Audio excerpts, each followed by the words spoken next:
Having been set his thinking in the law of healing, by the trial of cinchona bark, Hahnemann returned to his old love, the practice of medicine, and while testing other substances he obtained a post as medical superintendent of an asylum for the insane at Georgenthal, in the Thuringian forest, which was offered him by the Duke Regnant of Saxe-Gotha.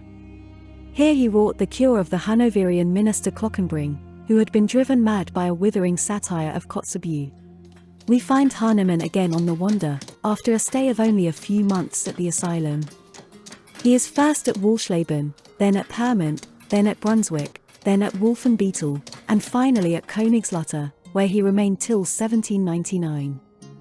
You remember that his famous experiment with cinchona was in 1790, and during the 9 years that elapsed, he had tried his new notion, and found it the basis of a scientific therapeutics. It is no wonder that Hahnemann was restless and given to roaming during these 9 years, for he must then have begun to realize the immense range of his new idea. He must have foreseen that it would bring about a total upheaval in the fields of chemistry, physics, and medicine.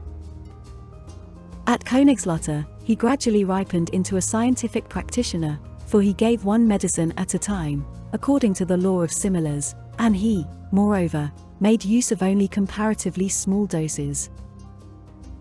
A physician who dared to give one medicine at a time was looked at with suspicion and disapproval, both by his colleagues and by the apothecaries, especially by the apothecaries. Absurd. At that period an orthodox prescription was half a foot long, and contained a score of invaluable ingredients, and a mysteriously occult art lay supposedly in the mode of combining them in such proportions and degrees that they should be, at any rate, a mighty mystery to the less canny colleagues. Just as today the pharmaceutical drugs required great refining and mixing of dangerous ingredients, to in the end produce a deadly compound capable of killing very slowly.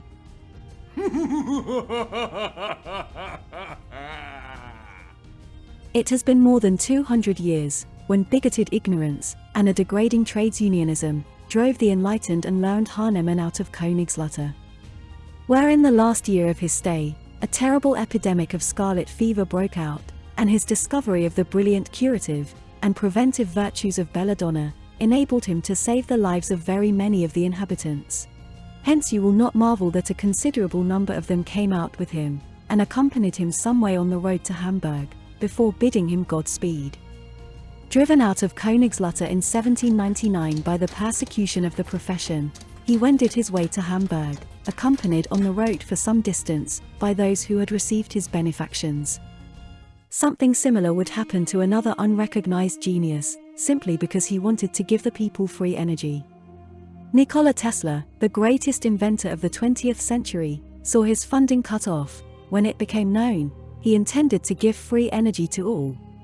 Once again find Hahnemann on the wander, Hamburg failed him, and he went to the neighboring town of Altona, and not faring there any better, he removed to Mollern, in Lauenburg. But here a violent longing for his fatherland came over him. He retraced his steps back to his beloved Saxony, and planted himself at Eulenburg. Here he was again prosecuted by his professional brethren, through the medical officer of health of the place, and driven thence. Lasst uns gehen, Casimiro. We have to move again. Let's go. We have to move.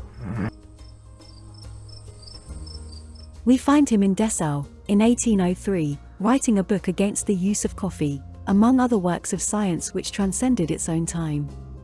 In 1805 we have the first sketch of his Materia Medica Pura, and in the following year his Medicine of Experience, which has been catalogued by the experts as the most original, logical, and brilliant essay that has ever appeared in the art of medicine.